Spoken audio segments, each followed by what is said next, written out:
Hello, everybody, and welcome to stream number 2, talking golf this week, talking the Open Championship. Gonna get into some poker. I'm pretty amped up, man. I'm pretty amped up. The football season is coming down the pipe really damn quick. We've got so much planned for the next 2 months at OTM. It's the last major of the year from a golf perspective, so that makes me a little sad. But when the golf season ends from a major standpoint, you look forward to football. There's also plenty more golf that's going to go on this year. We've got the Ryder Cup, and it's going to be the first stream golf-wise where we have a couple of friends joining the show to talk the Open Championship.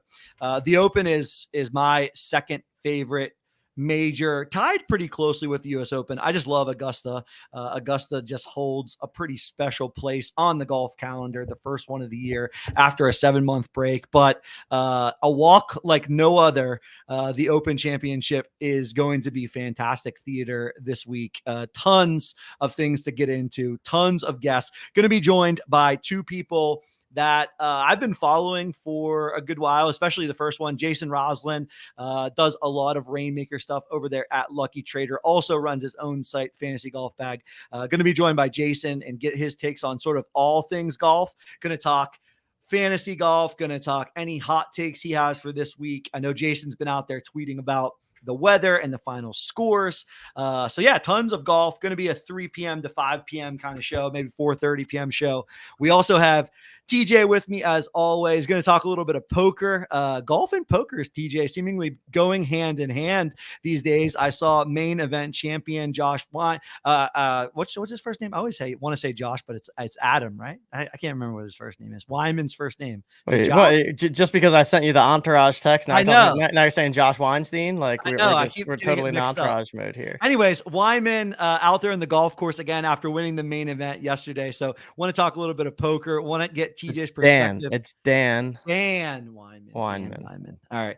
Yeah, I saw him out there in the golf course today, and it just seems like there's a lot of overlap between poker and golf. We've got our own poker tournament going to be kicking off at 4 p.m. Eastern.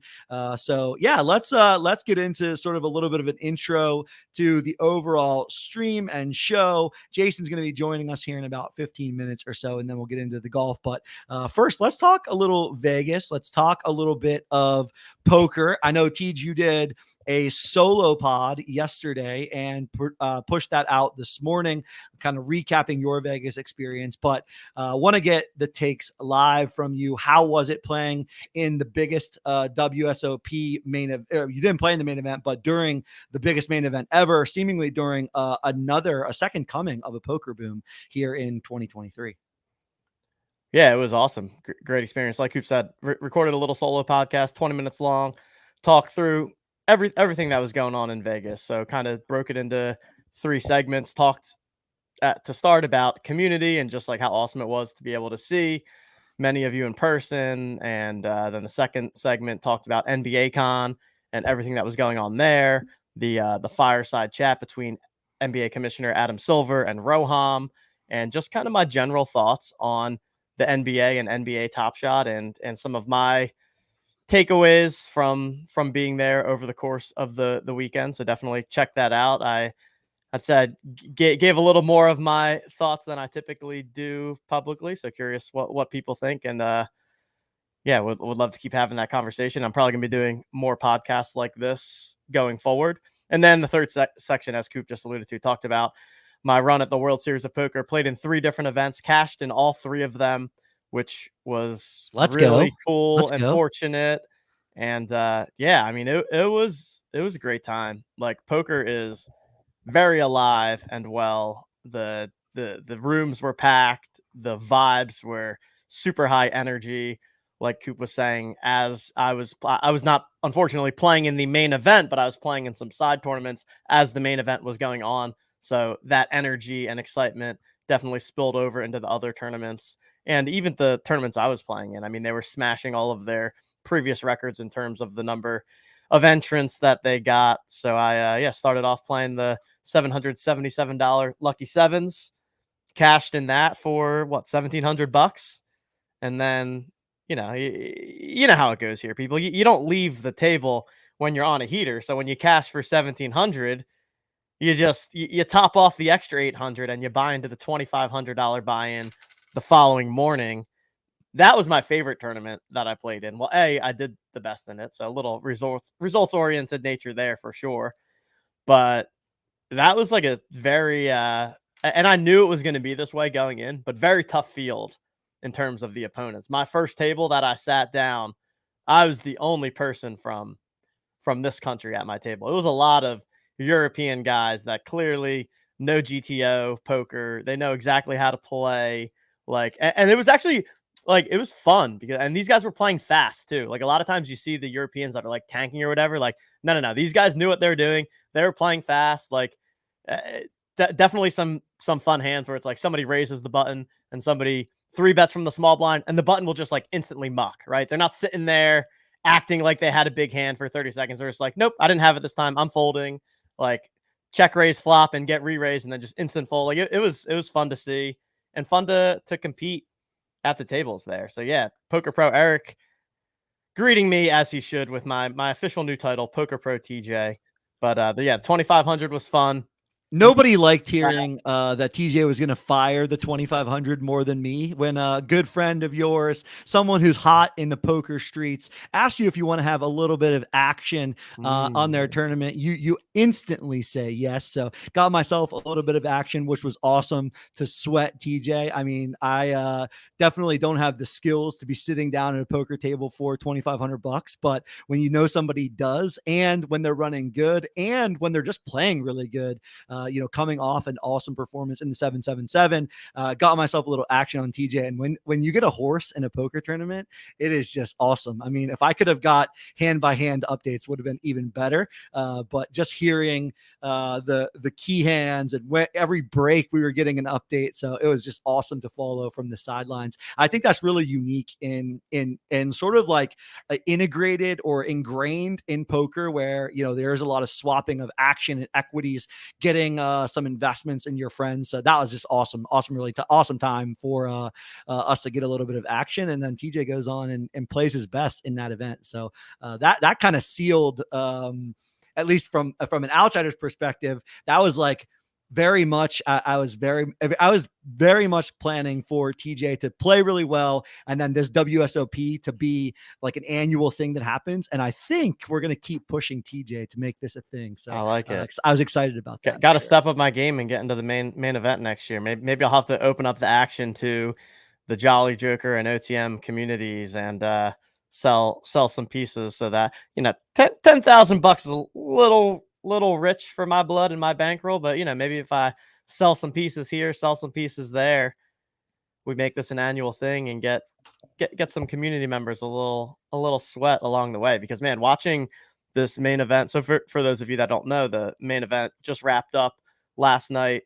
You could watch coverage on Poker Go. It is unfortunately paywalled behind having a Poker Go subscription, but very worthwhile watching and very entertaining to watch, I would say, all the way from start to finish. One of my favorite parts of my trip was that when I was playing my last tournament, the $600 Ultra Stack, they had the main event playing on the big screen. So it was like, it honestly felt like we were all at a watch party where we also happened to be playing in our own tournament, but like everyone was so focused on watching some of these big, crazy hands that were going down. And it was also, dude, it's literally so funny.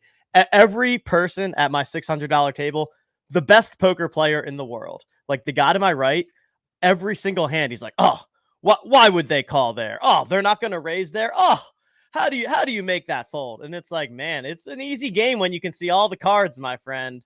And so that to me in itself shows you poker is not dead. It's alive and well. Anytime that you have people, playing armchair quarterback from the sidelines, that's typically a good thing. I'd say in general, somebody that is a like truly very, very strong, good, like professional type player is not sitting there critiquing everyone's move like verbally out loud. So TJ knew he was sitting at a good table when everyone's just armchair quarterbacking the main, not having any idea what their own cards are. Definitely wasn't was certainly more of the shark at the table than the fish. That's the nicer the guy, the poorer the poker player, as Mike McDermott says. And these guys were real sweethearts. So that was fun. Another cool part was it was cool because it only lasted for a very short amount of time. But Kristen Foxen, who's the best female player in the world, and not even just best female player, like one of the best poker players in the world, also married to Alex Foxen, who is maybe the best in the world. She was sitting to my left for probably about an hour, maybe like 2 levels. She max late regged the 777 and, sat down, was on her iPad, was like texting Alex, who was still in the main event as it was going, doing like 600 things at once, like immediately like triples up her stack in the first 10 hands.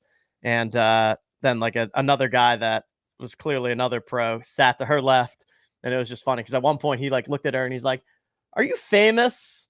And I was just like sitting next to him. I was shaking my head like, she is definitely famous. And she was, but she was really, really nice, really humble and just like down to earth. So like I said, it was fun that was only the case for like an hour, because you certainly don't want to spend an entire day with Kristen Foxen on your left, especially if you start to get some chips.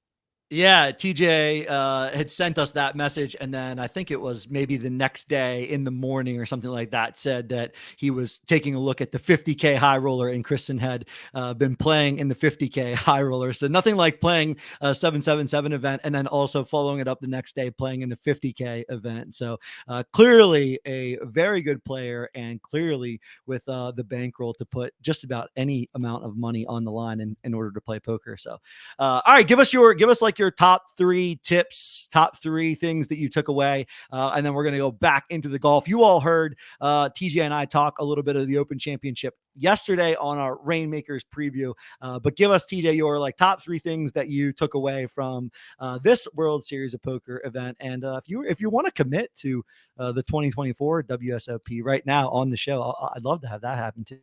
Yeah, I mean, I just say overall, like number one, poker is totally back and arguably bigger than ever, specifically live poker. Just so much energy, so many people there. I also think it's so cool how global poker is. I mean, there's not many places where you get to go and see people from all over the world, all kinds of different countries, different backgrounds, speaking different languages. Like I found that to be really a fun part of the experience as well. And like, I'd really just describe it as summer camp for adults, right? Like it very much has that kind of vibe. There's so many people out there that are spending the entire summer, 6 weeks out there grinding tournaments every day. And for sure recommend anyone that is even just loosely interested in poker checking it out at some point, even if you don't feel comfortable putting up significant money to get into an event. There's all kinds of smaller side events going on. There's cash games going on, and just a fun time. So I certainly plan on making future trips out there, playing some more cards, and hopefully be meeting more of you along the way. And I see we have our guest has just joined us behind the scenes. So perfect timing. Yeah, great timing. I will say, just to TJ's point, if you're at all interested in poker, if you played a little poker, we got a game started up for free in 45 minutes, 4 p.m. cards in the air over on the Club GG app. That's where we host all of our poker games. We've had some awesome games. We actually like staked somebody in a World Series of Poker event that they won through a variety of tournaments. So if you're out there, if you like poker, jump on into our Discord. Game starts at 4 p.m. late reg until 4:30. We'll certainly remind you of that. All right. It's time to talk a bit more golf, and man, I'm really excited for this. Excited to not only do this intro, but also have this conversation. I'm going to get to do an intro of a guy here who I've followed for quite some time now. I have never had the chance or the opportunity to talk to him in person, but I'm excited that is changing today. I'm excited to get a ton of his takes. A man who absolutely stands, and I mean stands, Jordan Spieth through all the trials and tribulations that Jordan has gone on to have on the course. He has stood Jordan Spieth forever. A man who also has some major DK Reignmakers scores, including taking down the #1 spot in an elite guaranteed contest. For those of you that listen to us, we focus on the elite contest. Jason has an elite guaranteed victory under his belt. And then also isn't afraid to mix it up on golf Twitter, isn't afraid to stand by his takes, and certainly isn't afraid to buy up a quick dip on Disney stock. It's Mr. DFS Golfer 23, Jason Roslin. Jason, welcome to the show. Super excited to have you here. That is an intro that I will not soon forget, my friend. Yeah, I mean, honestly, I've followed your stuff now for literally like 2 years, and we're we just came back from Vegas. We just got to meet some of our community members in person, and it's like this, we continue to do this thing where if you see people online, you follow people online, you get to have at least a conversation here. I know we're on StreamYard here, but excited to talk golf, excited to talk the Open, gonna just sort of like BS, honestly, here while we have you on. Want to know your takes. Yeah. I've seen a lot of your Twitter takes lately that this thing could get to minus 15, hell, minus 18, minus 19. And I actually saw a great take that you had going back and forth with Joe from the Preferred Lines podcast, where he was big on Brooks. And I think it's a great question you asked. Can Brooks win a major if it's a minus 18 winning score? It's certainly out of his element, I would say. He's much better in that like minus 7 to minus 10 range. But I mean, it's hard to fade Brooks in majors these days. So interested in any takes that you got, and welcome to the show, man. Welcome to the show. Yeah. First of all, thanks so much for having me on, guys. Appreciate, love all the work you guys do over at OTM. Reignmakers has been so awesome for me. We all know that there's so much variance in DFS. And I feel like you can control that just a little bit more in Reignmakers, right? You're investing in your players. Sure, you're going to have to go through the peaks and valleys with those players, and unless it's Scotty Scheffler, of course. But outside of him, you're able to control it a little more. So really happy, when I first got in, was reading a lot of your guys' stuff, and of course over at LuckyTrader. So really thankful to talk it all. As you know, I've been doing this for like 7 years. Started with DFS. It actually started at this tournament. I was down in Atlantic City with my now wife. I was playing a little poker at Tropicana, and you guys were just talking about poker. Now I'm in the trenches with two little boys. So I'm out of the poker game right now, but when they get a little bit older, hopefully I'll get back in.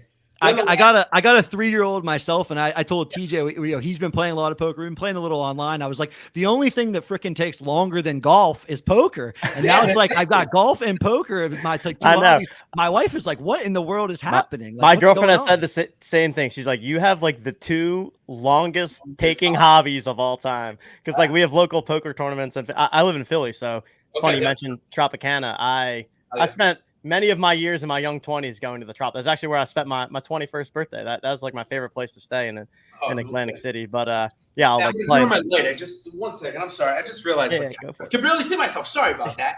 My sister lives up in Philly, so I'm up there. Oh, nice. Visiting her, so. Whereabouts are you at, Jason? I'm in Tampa, Florida, just outside.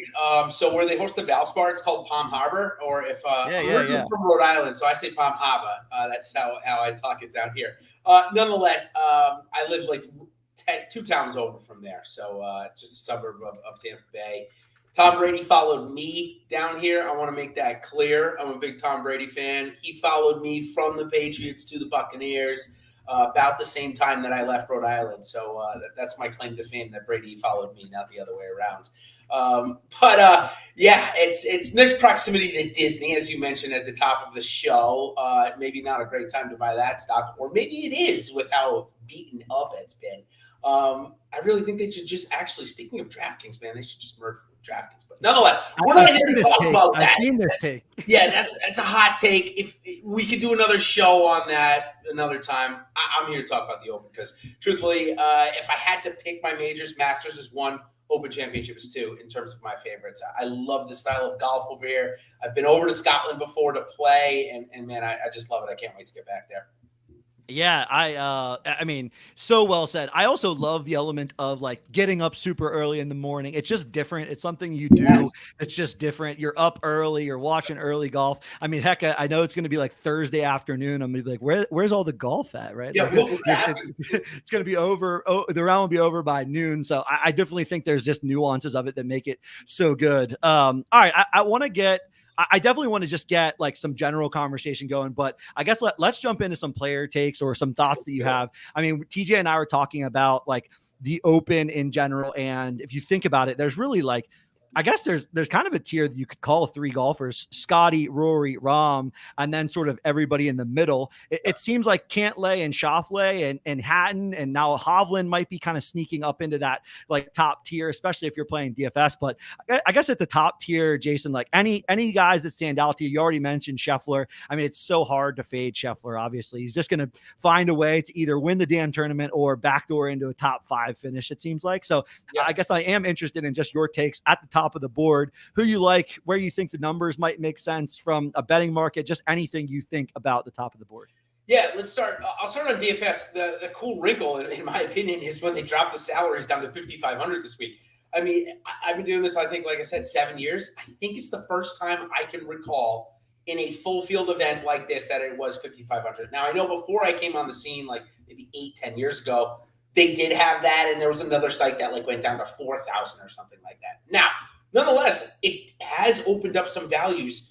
For example, like JT Poston is at 6,400. Now, I bring up the bottom of the board first because if we got to pay 12.6 for Scheffler or 11.9 for Rory, we're going to need to rely on at least one or two of those guys. And I think that bringing the salary cap down has actually done that for us. So most of my lineups that I've made so far, one has been Rory, one has been Scotty. Now, here's the thing I'll say about the Open Championship. What I have always done is I have made stacks on both sides of the weather draw because it is so unpredictable. I remember when I was there, I played 4 times when I was over in Scotland, and I checked the weather each day, and I was like, all right, 55 and cloudy is what it said. There was a part on the day when I was 75 and sunny and 35 and rainy. I'm talking about a 20-minute span. So craziest weather patterns. So with that, I always stack both sides. Now, we've got Rory and Scotty on each ends of the draw, so it does make it easier to spread out my ownership between those two guys. But if we translate into Reignmaker purposes, I'm not separating them. I can't. Those two guys, you got to play them. Rahm maybe in that mix as well. Hasn't played as well, since really the Masters win. Probably is due, though, because of that. But on DFS side, I'm separating Scotty and Rory. I'm putting them in with guys that are playing around them. So Morikawa with McIlroy, I think Morikawa's coming into his game. If the wind is going to be down, which Coop, you mentioned, I've already brought up, right? I think this winning score is going to be 15 under or better if we're not going to get higher than 25-mile-an-hour wind. If we're going to get 30, 35 gusts, okay, I can certainly see it coming close to 10. But if we're going to stay around 25 at the max, I really think these guys can get to 15, 16, maybe even 20 under.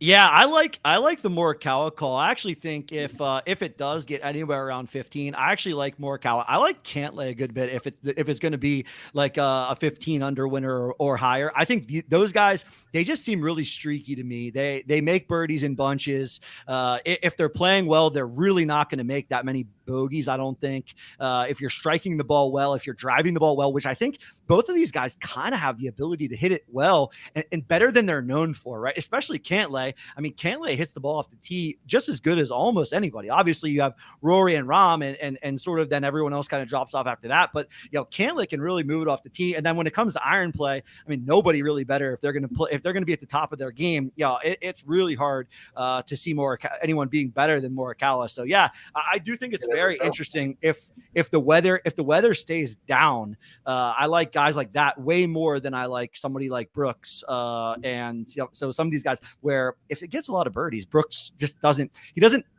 play the game that way. His mental game really isn't that way. He kind of, he's quoted by saying like, I let the golf come to me and I let other people fall off. I know they're going to fall off. And, if scores are 15, 16, 17 under, that means somebody's not falling off. That means you're playing 4 really solid rounds of golf. So yeah, I definitely think that's an interesting call. In terms of weather, I guess to me, you mentioned it, you played over there. You've seen it turn on a dime. I mean, hell, we had the Scottish last week where I thought it was going to rain and be windy the whole time. And then it sort of doesn't happen. And they also redraw the times around the weather a little bit. So I do think it's kind of hard to be all over on the weather because it can just change like that. So I don't know. I guess I'm interested in, like you said, Reignmakers, you're playing Scotty and Rory together. TJ and I talked about playing Scotty, Rory, and Rahm together and just getting different in spot 4 and 5. Yeah. I guess not even really that intricate or that deep of a decision. What's been your take on just the differences between Reignmakers and DFS, and what have you liked and what have you sort of enjoyed about the Reignmakers products that's just different than DFS? Yeah, I think, again, it goes back to me being able to control the lineups, right? On a weekly basis for DFS, we can't control the pricing. What we can control is the player pool that we have. I love being able to go out and say, all right, well, the Valspar Championship, right? My home event, I just bring that up. Well, we got a couple of commitments from high-level players weeks before, and we also know what general type of PGA Tour player is going to go play that event, right? And probably not most of the stars, but that second-tier player always shows up to it. So being able to plan my portfolio around the upcoming events, I think has just put myself in a great position, maybe on two fronts, right? To capitalize on those, again, early weeks. You guys know as well as I do, as we go on, the value depreciates in these assets, right? But in the beginning of the season, there is a week-to-week increase or decrease depending on who's playing and what the odds favorites are. And I love being able to take advantage of that. Now it's there's still some there, but it's not as much because the cards have depreciated to their value where they're at now. But you still see that in certain circumstances. So I love that. The other thing I love is having, zero restrictions really, except for having the cards, right? You need an elite captain. You need a legendary captain. So I think that's really good. And then I think one of the strategies that I took from NFL over to PGA, which has made me confident to put out, say, pure optimal lineups each week, is the serial number. I don't have to worry about too many duplicates when I go out there. I've got a pretty good core of guys now at low serial numbers where, all I have to do is say go from optimal guy 5 to optimal guy 9 in that 5th spot, and I'm no chance of being duplicated type of thing. So like being able to control all of that, control my portfolio in that type of way, and control the spend, right? In DFS, you if you're firing 150 at every slate, man, that adds up really quick. So quick. Yeah, it really does. And you got to be able to stomach, Nelson Adcock. I don't know if you guys follow him on Twitter. Awesome guy that does a lot of these sims and shows you how much you really do go up and down. In Reignmakers, it really isn't that much. You're in for what you're in. You take what you take, and that's it. So those are the things I really like. Now, of course, there's not as much money to be won. We all know that. But I think the game is growing, and I think the stuff that we're doing is going to help that and help people kind of understand why it's different than DFS, and in a lot of ways better in that sense. I think one thing that works really well with PGA Tour, specifically for Reignmakers too, is how the fields are different every week. And you mentioned of that a little bit, but we've obviously got football Reignmakers coming up soon, but there, you have a Justin Jefferson, right? You can play them every single week except when he's on bye. Yep. You can have a Scotty Scheffler or a Rory McIlroy, but you can only play them when they're in the field. So I think that's a unique element. Another thing that I, you talked about the variance of golf earlier, and one of my preseason takes was like, oh, golf variance is so high that like anyone can win on any given week, which I do still think is the case. Although I will say Scotty Scheffler specifically has kind of ruined that theory. Like I legitimately did not think it was possible for somebody to be that consistent and have that like high of a floor every single week in golf. Like I could see it in football, right? With a quarterback or a running back or wide receiver. That makes sense, and that's something I'm used to. I never would have seen Scotty's like consistency coming. I don't know that we've seen a golfer with that level. I think I looked and it's like 11 straight top 5s or something absolutely outrageous. It's insane. There's only been one golfer in the history of strokes gained that in this period of time for Scotty Scheffler has been better, and that's Tiger in his prime, right? I mean, this is the levels we're approaching. It's crazy. He hasn't won anything, but he has beat, it's an insane number, like 1,700 competitors and only lost to like 12. I mean, it's totally crazy. You would think you get any 5 guys you want each week. It's like, no, Scotty's not going to show up in an optimal lineup each week. He literally has shown up each time over the last 9. It's crazy. So you got to stick with it. The ball striking is out of this world.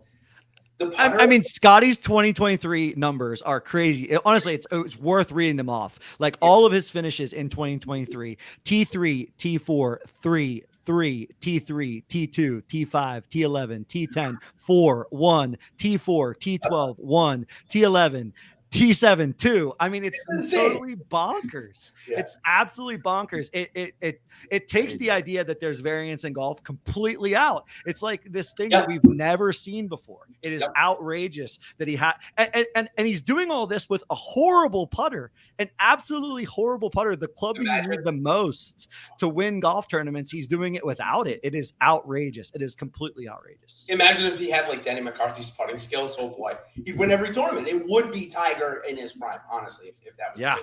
And he doesn't even have to do that. He just needs to match the field. Yeah, I was going to say, he doesn't even need to gain. If he was a 0, he'd have 5 more wins on tour, it seems like, at least, if not more. For sure. So I saw something in the chat. Somebody asked me my favorite Cam. Yeah. The reason I bring this up is because I have loved Cam Smith for so long. And I don't know if you guys know, I'm wearing his brand of shirt right now, the Penguin brand. He's the only professional golfer they got on their roster, but I bought it because I love Cam Smith. And I love him here again this week, especially if we're going to get to 16 to 18 under. Man, this is Cam Smith territory. No, he doesn't have a Reignmakers card. I think we'll probably get that salve next year. Hopefully, we'll see where professional golf takes us. But nonetheless, I'm throwing Scotty and Cam Smith in the same lineup. They're in that same wave. I'm okay putting those two studs with the salary I got left, going down into that, say, low 6, mid 6 range. So want to get your guys' takes on Cam Smith. I think he goes with the scoring element that we're kind of talking about.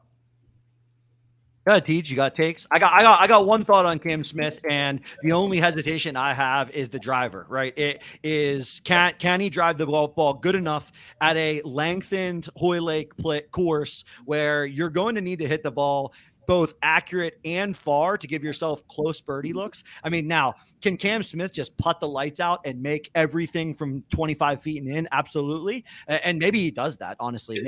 Maybe that's just how he gets it done. But the driver is the only thing that gives me any pause. I've loved Cam Smith, similar to what you said. He was a captivating guy. And say what you want about Liv. Liv got a ton of golfers that are just both really good at the game and who have such a public profile. I think Cam Smith was coming into his own last year. I think he would have been probably one of the most important guys on the PGA Tour this year, one of the most followed guys in the PGA Tour. You talk about making the game of golf global. He has an Australian followership amongst them that matters. So I love him now. They love Cam Smith down there. Crazy. They are obsessed. Yeah. Crazy. So the only hesitation for me is the driver, but when you putt the lights out like he can, it's hard to say anything really that bad about Cam Smith, and he's defending the title, right? So definitely going to be amped up, geared up to win this one for sure. Yeah, I definitely expect him to be in the mix. I mean, like you said, defending the title, he's got it was 9th in the PGA Championship, 4th at the US Open, 34th at the Masters, so not as good there, but 2 straight top 10s in majors. I mean, one of the best golfers of the world, plain and simple. And you mentioned it, Jason. One of my when we don't know what's going to happen with professional golf, as you said, but it's funny how when I first heard that news, one of my first things was ooh, this would be really good for Reignmakers, a very personalized niche take. But I was like, oh, that would make, because it is kind of, I mean, I think Coop and I were counting. There's only 61 Reignmakers players in this field out of 150 something. Mm-hmm. So it's the majors are always the most exciting for golf, but it actually has kind of been they're a little lacking in Reignmakers specifically because not only the live guys, but you're missing guys like Spieth and Fowler. So hopefully that continues to get improved and added to over the. Can I give you guys my Reignmaker take on majors? Yes, I don't know if you guys have heard this one, but we have, I'm going to say, let's just say 10 standard events, right? So that's what we had last week, and we've got 9 coming up in the fall swing. I think we had 1 earlier in the season at Dominican, but let's just say we get 10, right? If we bring those prize pools down to 100,000 total and take 750,000 and put them into the 4 majors. Yep. Now the majors have got $600,000 prize pool. Now we can roll out a $50K to elite. I would love that so much better than dealing with Cameron Champ withdrawing last week when he was going to be my huge play at the Barbers. I don't want to deal with Cam Champ. Sorry. I want to deal with Cam Smith. And I want to be able to play the majors for a little bit more money. I think that's how to market this game. I've had that take. I stand by it. And I really think it would be so much better, just like we had for Thanksgiving, the Millie Maker for Reignmakers football, right? That brought so much buzz into the game. I loved it. There was so much action going on in the marketplace. I think they need to do that with PGA. I'm really surprised they didn't, truthfully. I see you and TJ are meeting off stream having conversations because you have this thing too? Oh yeah, at the Masters, TJ was incredibly upset that I was like, I was honestly confused. I was like, this has to be a mistake. Like, how are the majors not a bigger prize pool? Like, it feels like a mistake, or like it's an oversight. I mean, yeah, it just to me is such a no-brainer. Yep. Like, and like, you know, I love Reignmakers. I've had a great time with it, but I think one of the things that I personally would improve about the product is it does feel a little bit like the same thing every week because the prize pools are so similar. Yep. And like the majors should feel different. Definitely. And the best way to make it feel different is to have way more prizes available. And like then you can get people that maybe aren't going to play every week, but like, okay, they have a collection. And when the majors come around, they throw in some lineups, right? People would do that. And yeah, I think that should be a no-brainer. That should be a no-brainer change for next season. Especially for like, I don't understand why they didn't use the gated contest. Drop a major set, gated contest, 100K to just that one, and now you can bump up the packs. Yep. You know, the prices of those packs again, just like they did for Thanksgiving. Really hope they change that for next year. You know, even if they don't do the gated or side set, take some away from those standard sets. No one's going to care about the false swing with NFL going on. You sure give 5,000 to first place at Elite. You know, that's fine. That's doable. I can accept that. We need more at the majors. I think it'll bring much more eyeballs to the game. Looks like we had a good Reignmakers question I just saw in the chat. Yeah, I was just about to pop that up. I mean, I love this back and forth on Reignmakers. We are going to try to get to some other things besides Reignmakers, but a couple of key questions. So, Jason, these guys hear from us a bunch. They don't. Maybe they hear from you a bunch, but I want to hear from you. Rory or Scotty, captain for Elite Guaranteed. Chalky lineup. Does your answer change for Elite Gated? The Elite Gated contest will have less lineups, so I don't think we're going to worry at all about serial numbers there. I would go with a flip of the coin, legitimately there. In terms of, the main one. Yeah, this is a tough one. This is such a coin flip.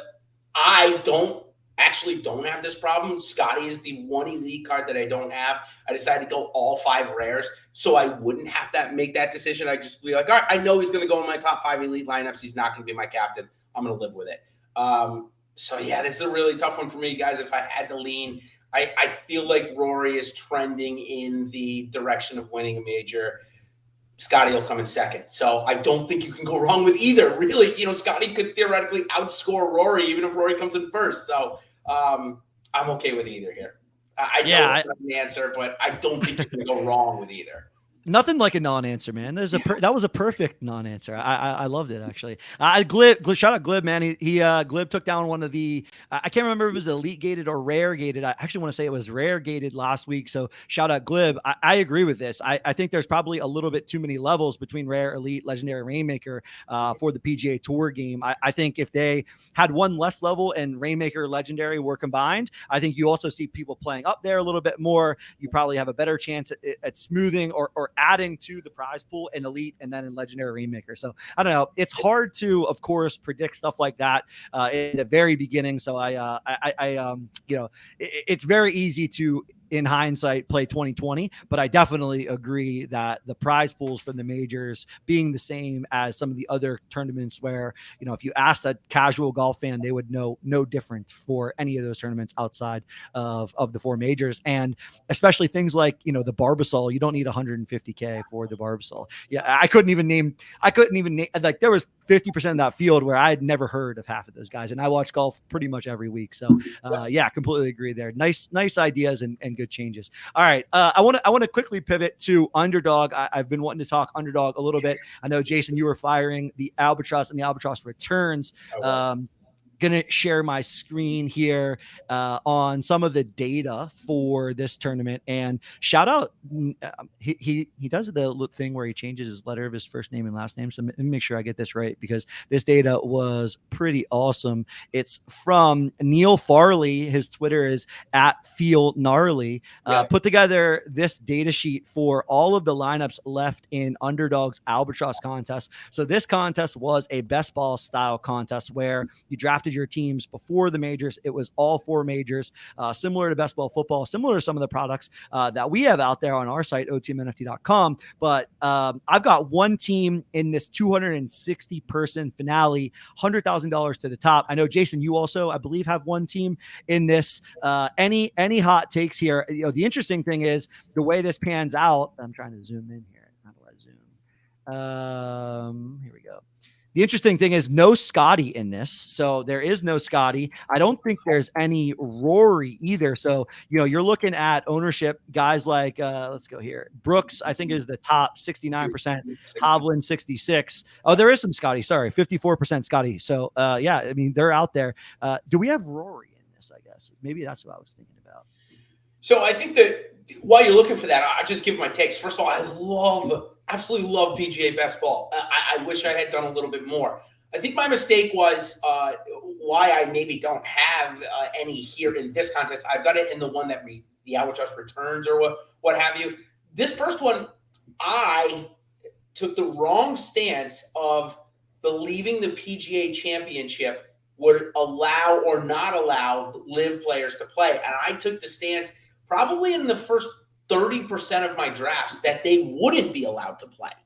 So I bumped Koepka, or shouldn't say bumped him. I downgraded Koepka, Smith, Johnson, who have all put up pretty big numbers, especially Koepka. As you can see, 70% owned. So I think that hurt my returns. But the concept I love. I love being able to go down. Also took a little bit too much Tiger Woods. I'm not going to lie to you guys. I thought he'd be able to compete. Obviously, the worst conditions at the Masters we've seen in so many years. Brutal. That's happened. So those are my 2 mistakes. But I don't want to talk bad about the product because I love it. I'll be doing it next year, 100%. Great way to sweat golf. And yeah, I appreciate Neil doing this. I was so far in the weeds trying to find out if anybody had my lineup. And I found out that I'm a one-off. I've got Phil Mickelson in my one lineup, and nobody else has Phil with the combination of golfers. So maybe I'll be a Phil fan this week. I love it. You're live if that's the case. If you're not duped, you're live. I mean, when you look at the guys that are getting through, I think there's a good bit of dupes. And yeah, shout out Neil. I tried to put some of this together. Actually, we were in Vegas, and shout out JBB, John Boy Beats. We were talking about this contest, and I was telling him, I'm like halfway through this data sheet trying to put it together, and he was like, "Oh, you should just stop. There's this guy on Twitter, Neil Farley. He basically did it all already. And I looked at his sheet, and I was like, wow, this is incredible. So yeah, awesome to see this. Yeah, I'm live. I have a Taylor Moore share at like 9% ownership. That makes me unique as well. So, not that I absolutely love it, but I also have Rahm in my lineup. So 18% John Rahm. If Rahm goes out and plays well, I feel like I'll be in a good spot to at least have a sweat. So yeah, it should be pretty fun. I don't know what I was looking at. There is Rory in this. The other thing that I'd like to know, actually, because this is the other thing that I was looking at, right, is how many lineups actually have all 10 golfers that are playing here this week? That's right. And I, obviously, the last 4 maybe not as good as the previous 6, but still, I think that gives it, certainly an advantage. The one lineup that I did luckily does. My last guy was Tom Hoagie, and he's actually coming into a little bit of form this week, so maybe get a little bit of Hoagie action going on. How about you? You get 10 through? Or it was 10, right? Or 9? I can't remember. Right? 10. It's a good call out because there's a lot of guys. I mean, Mito Pereira was a big guy who was drafted a lot, 18%. He's not playing. This is a guy, Keith Mitchell, who I actually have. He was my last pick. I actually have Keith on my squad, so it's sad to see him not in it. So yeah, I definitely think he's not in the field yet. He's because he was like second alternate, right? Or first. Yes, yeah, I think he was second alternate. So I don't think he's in yet, but if he does sneak in, I haven't seen too much of that just yet. But yeah, who knows? I do think it's very interesting contest. That I mean, you don't get many contests with 260 guys with 100K to first. It's probably going to be an awesome sweat for sure. So shout out Underdog, wanted to at least call that out. I know they'll have at least one other tournament for the FedEx Cup playoffs that usually overlays a good bit as well, or overlaid last year a good bit, the Pup Cup. I had a great time with that. So it's very similar, and it will start in the beginning of the FedEx Cup playoffs and go through the Tour Championship. You'll have a similar sort of advanced structure. So be on the lookout for that if it's not already out there at this point in time. So, by the way, just mentioning that, I remember during NFL season, there was a lot of correlation between Reignmakers NFL and the NFL Underdog Best Ball draft for the playoffs. Obviously, as we get down to the last 30. So I love that crossover. So I'll be doing the Pup Cups probably a little bit closer to the Wyndham. I think, though, I've done like 3, and the value that I've seen are for golfers that legitimately might not play. So I'm waiting a couple of weeks there. I might be giving up some EV there, but certainly love the style of it, and we'll definitely be doing it, and hopefully be a nice hedge for the Reignmaker portfolio. All right, TJ, I think it's time. We're starting to talk a little best ball. So, Jason, we have a question for you. Yeah. Do you know what Blitz Fantasy Golf is? A product that is ours on our own site, otmnft.com.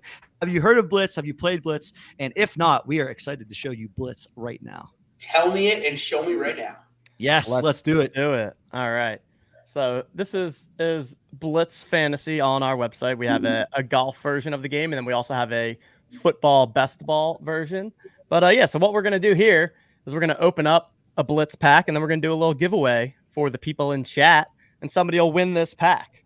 So how this game works is that you open up these packs, and in it, you're going to have 20 golfers, and the 20 golfers are split into 4 tiers of 5 golfers each. Nice. And we split them into tiers based on their odds for the upcoming tournament. So the top 10 golfers go in the first tier, then the next 15 in tier 2, and then 25 and 25. So 75 golfers total, just the top 75 in the field. That way you just don't get stuck with total junk by, opening the bottom half. So let's do it. Let's give it a look here. Let's get a little Jordan Spieth there. There we go. That's the coolest part. As guys who play Reignmakers a good bit, the nice part is you get Spieth in here, you get Brooks, you get the live guys, you get guys like Justin Rose. So yeah, it's really fun for sure. Awesome. All right, so there we have it. Each row is a different tier, so we'll just go one by one here and see who we got here. And then we also put the odds up here just so anyone that one of the things that we found with Reignmakers and that we're also working towards in this game is that golf is actually really fun fantasy game, even for people that haven't historically been into golf, right? Yep. And so part of this game is trying to make it super easy for someone who even doesn't know a lot about golf to kind of put together the puzzle piece, but there's also strategic elements to it as well. All right, so there we go. You got your boy Cam Smith. There we go. Xander's on my Albatross team at 15% owned, so I'll be rooting for Xander. All right, we got Rory in there. Rory, Ricky, and Vic Hovland. So there we go. There's our 5 tier 1 guys. We got Morikawa, Lowry, Bobby McIntyre. What a finish. That shot that he hit on 18 was just absolutely bananas. Right? I can't believe, especially after Rory missed the putt on 16, I was like, that's it. It's over. For Rory to go birdie on the last 2 after that was wild. We got a little Bryson, a little Finau. We're also talking about how crazy it is to see someone like Finau now at 60-1 and Justin Thomas at 75-1. It's not. I mean, I said this on our podcast this week, but how much money would you have bet that you'll never see Justin Thomas at 75-1 in any tournament? I mean, that is shocking, and you don't even want to bet it, which is the craziest part. No, it is. You're insane. I never would have guessed at the beginning of the season. All right, we got Keegan, we got Patrick Reed, Sepp Straka, Joaquin Niemann, Russell Henley. And then for the last one, Adrian Meronk. I'm not sure who that is. Seamus Power. Yeah, Polish guy. Rasmus. Oh yeah. Oh yeah, we're getting all the overseas guys here. We got the Euro Ryder Cup squad kind of going here with you do. We really Højgaard, Power, Højgaard for sure. Yeah. So Meronk is this tall Polish guy, 28-year-old. And he won at the Italian Open, where the Ryder Cup tournament is coming up. So they really think that he might get a go. And he came 3rd at it last year. So love it. Yeah. Cool. All right. So how it works from here is that now we have our 5 in each tier. And then you simply pick 3 out of the 5. And then that creates your 12 golfer lineup. And then you score fantasy points the exact same way that you do on DraftKings. And whoever scores the most points wins. That's awesome. That's really cool. That's a great concept. All right, so let's have you talk us through it here, Jason. We got the top tier here. Where who you liking? All right, so I'll give you 2. The heart says Ricky. I really want him to win. I'm probably in the majority there. I would guess. I think he deserves it. Rory is too good right now. I mean, him and Scotty are in a different class, so he's got to be in our lineup. And this is a tough one here. Yeah, Cam's been hot, man. Cam hasn't finished any worse than 12th since the Masters, so I think I got to go Cam. Xander's been good, but not great. I think Cam has been closer to great. Victor's the oddball. If Victor hits 20% more greens than the average, which I know sounds weird, but he can totally do, I think he's got a chance to win this week because he's been so good with a putter, one of the best ball strikers in the world. But if I had to pick one, I think I'd go with Cam here. We're going to win here, obviously. Jason picking the ceiling pick there. I think that's a ceiling play there from that standpoint. So we're going to win. Yep. Morikawa, 100%. Easiest click in the world for me. Yeah. I think he's got a chance to win. Lowry showed me the upside that he hadn't shown us last week at the Scottish, so I think you can be comfortable going there. And then this is where if you want to get contrarian, I'm clicking Bobby Mack. I love him. If we're going recent form, Bryson. If we're going open form, we got Finau. Finau's 6 of 6 at the Open Championships. So this is a tough one. I've given you guys all a reason. Which you know what? I like going contrarian here. Tony Finau has been not nice to me and Coop all season long in Reignmakers. I mean, I've had my you talk about how you make bets on players. I definitely made a bet on Tony Finau, and that has not been working out for me at all. I feel like he's always the guy that's like killing my main lineup. So, personal choice there, Xing out Finau. Coop, unless you have a strong argument for Bryson, I kind of like the Bobby Mack pick and also agree that it's going to be a little contrarian in this tier. For sure, yeah. I'm in for Bobby Mack, and if we get his cards in this new Wired set that's coming out, I don't know when we're going to get information, but I'll be a buyer. Him and Aberg, especially if Aberg's got cards, I'll be lining up for those. Yeah, I think we're going to end up getting like Minwoo, Aberg, maybe a little Bobby Mack, some stuff like that. It's going to be interesting to see who's in that Wired set. I agree. Yeah. Coop, why don't we have you take the first crack at tier 3 here, and then we'll go back to Jason for the fourth tier with all the overseas names here. All right. I it's funny. I'm starting on the right. I've loved Joaquin Niemann for years now. I think he has this like elite skill set that when he puts it all together, he's in a class that like is way above where he sits currently. So I like Joaquin Niemann. I also really like the form that Sepp Straka's in. I think at a course like this, when you need to hit driver, I think Sepp is pretty good. So it's funny. I'm going way on the right-hand side of the board. And then, the devil in me just says, let's go Reed. I'm going to fade Keegan. I was going to say, you got to go with him. Yeah, I'm going to fade Keegan and Russell here. I mean, Reed, the guy just knows how to play golf. Everyone hates him, and he just walks out and he just plays really good golf every single major. So I think the picture of him in that bunker is hilarious. Also on Twitter, if you haven't seen it, he's like, looks like he's 4 foot tall, leaning up against the bunker. I mean, yeah, everyone's dunking on him, but I think you could find himself in the mix on Sunday very easily for sure. So I'll go Reed there. Yeah, I'm with all those. In the last range, I think this is a range. I play this way in DFS where you got to go boom or bust, right? You got to know that your guy has the chance to get into the top 15, right? Henrik Stenson doesn't this week. I can't see it. There's no form that would suggest that. So I asked him quickly. Seamus Power is a withdraw candidate. Last week just dives on me after the 4th hole. For that reason, and he started playing well. He's just starting to come around. Then all of a sudden, now he's withdrawing. I'm like, brutal. What in the hell that is the actual like that. That's got to be the most tilting thing in all of DFS because then it just kills your multiple days. You're just like, wait, it's gone. No, what am I going to do with the rest of my week? Yeah. Come on. What am I going to be mad about for the next 3 days now? I'm using all my anger up at the beginning. I wanted to be mad for 3 straight days, not just for one day. Yeah, 4 holes into my tournament. My goodness. So I'll go with Højgaard's got that upside. He's a guy that can get into the top 10, likely going to miss the cut just as many times, not going to lie to you, but I'll take him and his brother. I think they're good. Moronk battled back last week, maybe not in his best form, but again, I'll take him over Stenson for sure. And then Bjork hasn't missed a cut all year, guys. Hits so many greens. He's like 2nd or 3rd on the European Tour or DP World Tour greens in regulation. We know that how this course or how any courses over here gets its difficulty is trying to hit these small greens. So if Bjork can get hot, I think he's a good play. There we have it. We've put together this lineup here. We're going to go ahead and save that, but then we're also going to run a giveaway here. This pack will end up in one lucky listener's account. You can either stay pat with the picks that we've made, or if you want, you can go against the experts up here. If you want to go against the experts, you can, but beware. beware and don't blame us when, you decide that you want Henrik Stenson. And then, like Jason says, he's got no chance of finishing in the top 15. All right. There we have it, Coop. How are we running this? You bet Henrik Stenson now in top 20 bet since I said that. Yeah, need a hedge. Need to have a hedge. I'm not gonna lie. I never envisioned that we were gonna spend any kind of significant time talking about Henrik Stenson today, but here we are.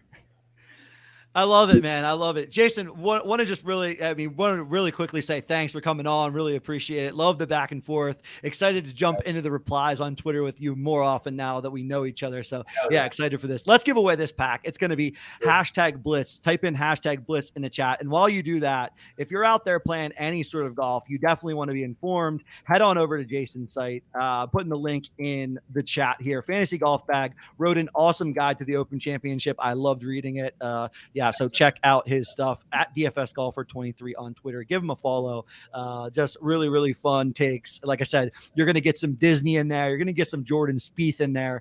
I love all of those kind of tweets too. The on-brand tweets really make it for me. So shout out to you, Jason. Appreciate it. I'm just trying to get 4 rounds from my guy this week. Let me tell you, I need 4 rounds from him. He is 9 of 9 at the Open, so I will be playing him. Yes, no doubt about it.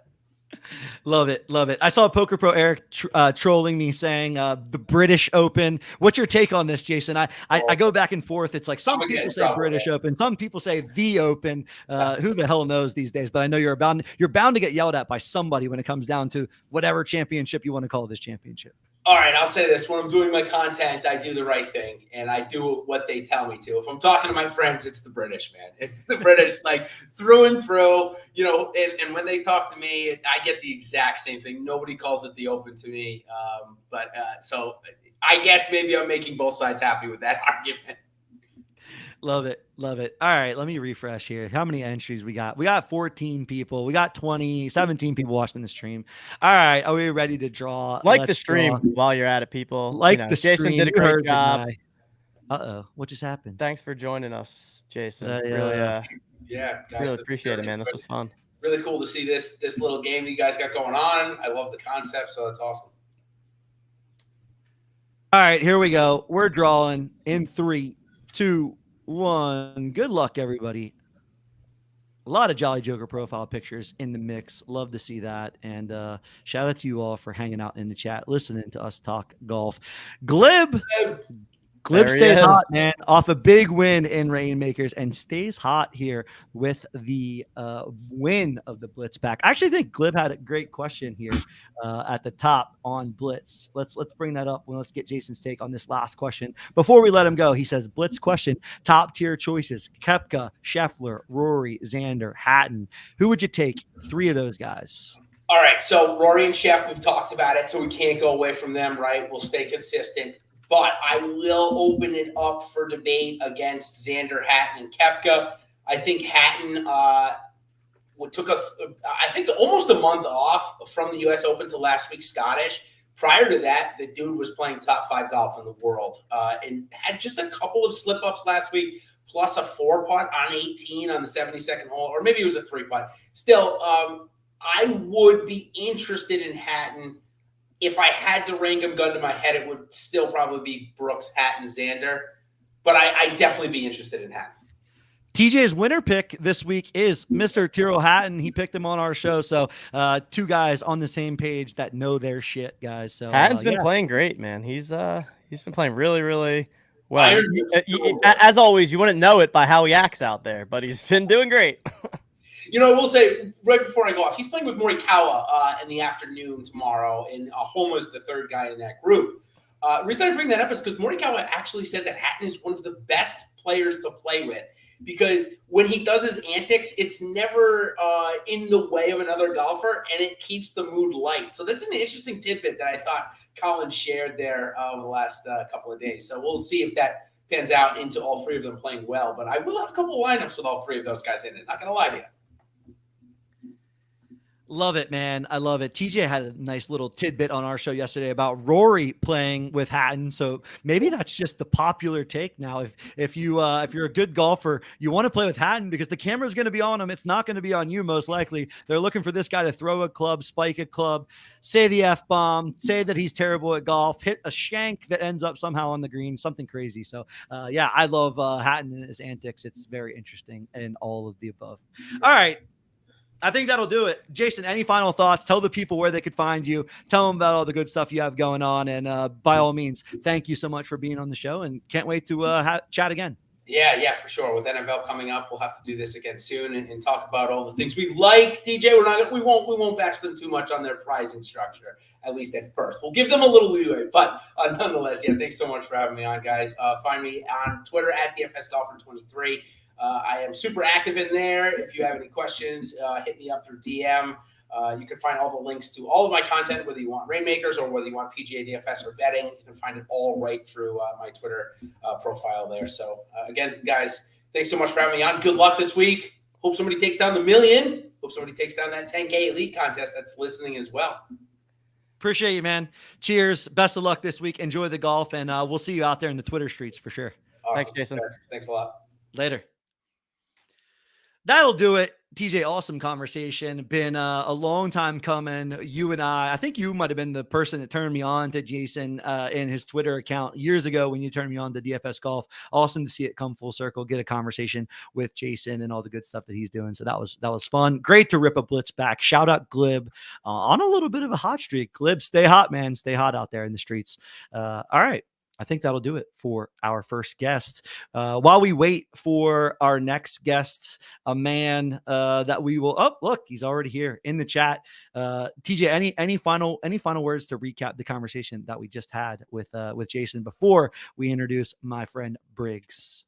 No, I thought that was great. A lot of good info and intel into golf, not just from a Reignmakers perspective, but also just more holistically how we're thinking about the Open coming up here. Jason, super sharp guy. Like you said, it's been working in the industry for years and years, and really does a lot of great stuff. So make sure you're checking out his content. And also, we'll just before we invite our next guest on here, quick reminder that if anybody wants to jump into the poker game, just kicked off in the last 2 to 3 minutes here. Late registration open until 4:30 Eastern, so just shy of half an hour. And the winner will be getting one of these golf blitz packs as well. And then everyone at the final table, so positions 2 through 9, will get a free re-roll of a 99 gold pack. So jump on over in there. The Club GG app, Club ID 375889. Joker Poker going on. I'll be late registering towards the end of this show. So yeah, jump on into the poker and let's welcome on our next guest. Yeah, get into the poker. TJ is going to be in there. Somebody knock him out. If TJ can't take down a Joker poker tournament, otherwise, he might not be able to get through the doorways at his house the way his head would be running at that, if that's the case. All right, let's bring on our next guest. This man is a man in the Kingdom of Knights who knows a little bit about one of the oldest sports in the world, always giving a ton of insights in the betting market, outright bets, runs a fantastic one and done pool, which, by the way, more proof that I should literally never join any one and done pools. I am notorious for like 6 weeks in forgetting 2 weeks in a row and having absolutely no shot at winning it. So I'm absolute fish money over there, but runs an awesome one and done pool and is from, of course, Knights of Degen. It is Briggs. Briggs, welcome to the show. Excited to have you on. Excited to chat a little bit of golf. And Briggs, someone who has been in the Blitz streets over the past couple of weeks, and he's been pretty hot over there in the Blitz streaks. Briggs, welcome to the show. How's it going? Hope your Open Championship week is going well. Oh, so far so good. Thank you guys so much for having me on. I really appreciate it. This is going to be a lot of fun, and yeah, I'm really loving Blitz. It's brand new to me, and but it's been a fun little kind of other way to get involved with the game. And to your point earlier, it's really easy to do. And right, for me, I had to have a tendency to kind of overanalyze things, especially in the DFS world, and worry about fading guys. And when you kind of get your guys selected for you and you can't make those decisions, it makes it a lot easier. So I like that element of it as well. So appreciate you guys having me on. Yeah, welcome and thanks for coming on first and foremost. Wanted to just get like your history with golf. Are you a regular golfer yourself? How'd you get into sort of golf, gambling, DFS, outright betting? Sure. I know you're dropping tons of knowledge. I know you've been hitting over there in the KOD server. So just want to get like your background and how you got into any of this stuff and your interest in it. Yeah. Yeah. So I grew up not really playing golf, but I started playing in high school, and just kind of a lot of my friends to this day are guys that I met either playing golf or through golf. So it's just kind of been something that I've always enjoyed, and kind of parlayed itself into the golf betting thing. So the same guys that I golf with are the guys that we have a text stream of who we're picking every week, and just kind of going back and forth. And so this is stuff that like I do anyway with my friends. And so kind of being able to do it, in a larger community through KOD and some other things has just kind of been a natural thing for me, where it's like I said, doing it every week anyway, really enjoy it. I just love talking golf, playing golf.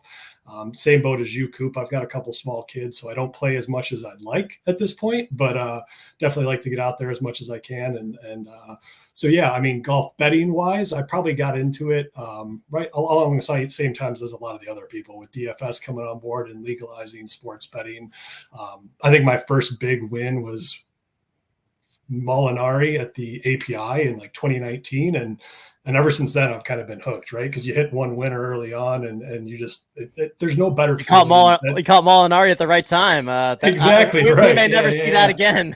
Right. But no, it's just to me, like golf, you can hit a 30, 40, 50, 100 to 1 winner. And like, I've never done that with a golf or football parlay, but with golf, because of the variance and all those things that we talk about, it's just those opportunities are there. And if you do a little bit of work and research, and you guys do a great job, you've got great tools. I think there's not necessarily as many edges, but you can eliminate guys, and you can kind of find your way through that variance and make some good decisions. And so, with golf betting, like anything else, there's ups and downs, but luckily this year we're having a good year. I think I've got 5 winners through 23 events, which for me is a great year, and really having a good time. For anybody, that's a great year. 5 outright winners is absolutely absurd. I mean, a lot of people shout out like guys like Mayo, who give a lot of golf outright advice and things like that. They talk about hitting 1 or 2 and sort of making your season, right? You get your bang for your buck if you hit a decently long outright shot, and all of a sudden now you're just kind of free rolling yourself in terms of like making sure your bankroll management is appropriate and things like that. Exactly. So, hitting 5 is crazy. That's a huge part of it too, right? I mean, like, so that, to your point, the bankroll management, like, for me, 5 in a year is great. The way I kind of build my cards and the way I do it is if I hit a winner, it's going to be a 9 to 10 to 1 win, right? So I kind of stagger my bets in a way that no matter if I want to win $1,000, let's just say, everything that I bet is to win that $1,000 more or less. So if I'm betting 30, 40 tournaments a year, if I hit 4 or 5, I'm going to be up on the year. So being there halfway through the season, great year. Doesn't always work that way. It never will. But like you said, variance, it's fun. Do it with what you can and enjoy it. And that's what it's all about. Yeah, I completely agree, man. And I think, our community has guys like this. I was like this in the very beginning. It's just one of those like sports that lends itself to like a great sweat in terms of whether it's a DFS game, whether it's an outright bet. We'll talk a little bit about one and done, because I do want to talk about one and done as a format and what your thoughts are on that. But in general, it's just an awesome sweat. You also get a great bang, like the bang for your buck in terms of like golf in general as a sport, whether you're playing fantasy. It's a multi-day sweat. TJ and I talk about this all the time. You almost have a 2-part sweat. If you're playing fantasy, you have sort of the Friday cut line. So you have the Thursday, Friday sweat, where you're just trying to get as many of your golfers, hopefully all your golfers, in a given lineup through the cut. And then you have the Saturday, Sunday weekend sweat, where it's like, all right, if my lineups are dead, maybe I play a showdown or play something different on the weekend. But if your lineups are live, there's nothing like it on Saturday and Sunday trying to run up the leaderboard. You also get the Open this week, where you wake up and you're dead by the time you open your phone. You might not even get a sweat. You could just wake up and just be already on to the next. Yeah. Too many times you're dead by Thursday at 8, 9 a.m. Yep. Now you're going to be dead by Thursday at 4 a.m. Right. So that's what makes it fun. It really does make it fun. It's almost more fun to bitch and complain about golf fantasy than it is to actually win anything in golf fantasy. maybe I shouldn't say that out loud, but it is a great time to just complain about what happens to your golfers. All right, I want to hit on so you talk outright betting, you talk DFS, you obviously run the KOD one and done. What's your take in general? Are you sort of spreading funds on all of these different types? Do you have a favorite? Yeah. Do you have something that kind of matches your style? What's your take on just all the ways to play fantasy or gamble on golf? Yeah. So for me personally, all the one and dones and pools like that, those are just kind of fun things that the way I look at it, it's a season long thing. You're spending a relatively small amount of money. You spread it out over the course of the weeks. It's really nothing, right? So I do a couple of those. To your point, they're hard to keep track of. They're a lot of work. It doesn't seem like it's a lot of work, but you can lose track of it easily. So I don't do too many of those. I do 2 or 3 a year, just season long pools. But most of what I do is a week to week, just outrights and matchups is kind of what I feel like I do best. I do DFS every week. I do Blitz. I do DK. Not my area of expertise. I struggle more with the game theory side of it probably than anything. So I tend to not put as much of my bankroll there. It's really more on the outrights and the matchups. And really what I'm trying to do there is, again, win 3, 4, 5 times a year. And then kind of the matchups and the props are kind of hold me over from week to week. If I it's hard to hit a winner. So, but if you can hit a few of the other things and kind of manage your bankroll that way, that's the way I look at it. So just stuff that I would kind of do it anyway, and just kind of for fun for me. It's not, I don't have big money in anything. It's just what I enjoy doing and makes the golf a little bit more exciting for me. Yeah. I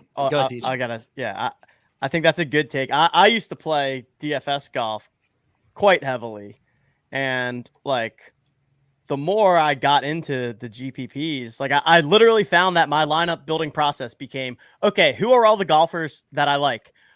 All right, I know I can't play them because they're going to be that's literally what it felt like. And it's okay, with the top 10 people that I like, okay, cross all of them off and then pick between my 11th and 20th favorite golfers. Yep. And it's just I just got kind of, I just didn't like it as much. So I'll still throw a lineup in here and there, but totally agree with you on, especially game theory is important in all of DFS, but I feel especially golf with the variance, with the lack of correlation and stacking.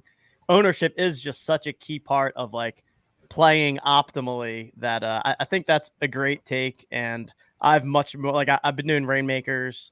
So I've been liking that on a weekly basis. And then, just throwing in some outright bets, like you said, nothing crazy, not trying to, make a living off this, but just fun little things to get a sweat in here and there, keep me entertained throughout the weekend, star my guys on the PGA app and see how they're doing. So I just wanted to second your takes on that. I've really moved over the past 2 years. My golf experience has shifted much more in that direction. Yeah, definitely. I think it goes without saying, you guys both said it, but I mean, golf, highly variant sport. It is imperative. It's also very long. Golf is one of those sports. It just continues. There's always another event. Hell, they're going to stop playing in December, and then all of a sudden the Tournament of Champions is going to the Century Tournament of Champions is going to be on January 18th. So you're going to get a 3-week break, and there's going to be more golf out there. It's really imperative to have a bankroll, stick to it. Don't overdo it. It's so easy to overdo it these days on sites like DraftKings and everywhere. Honestly, there's just so many options to enjoy it, to gamble on it, that it's so easy to sort of get over your skis, if you will. And when you need to chase or feel like you need to chase, it's probably time to scale way back in terms of the amount of money that you have invested in some of these things, because golf is just a very variant sport, unlike NFL where there is correlations. And, everything's variant in terms of how gambling goes, but golf in and of itself definitely lends it to be that. Yeah. All right.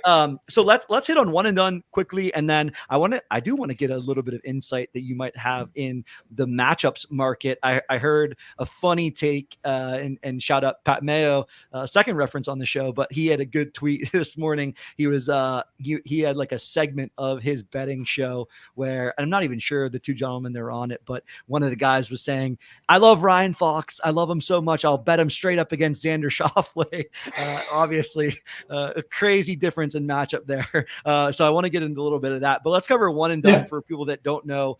One and done, really fun format if you can stick with it and manage it and like do it with your friends. But you essentially pick one golfer every week in every tournament, and at the end of the year, you win by adding up cumulative cash winnings. So all of the designated events, all of the majors, those events where the money is the biggest, you certainly want to save good golfers for. You run the KOD one and done. It has been fun. I do have some good picks in it. If I would just put my picks in, it's the hardest part.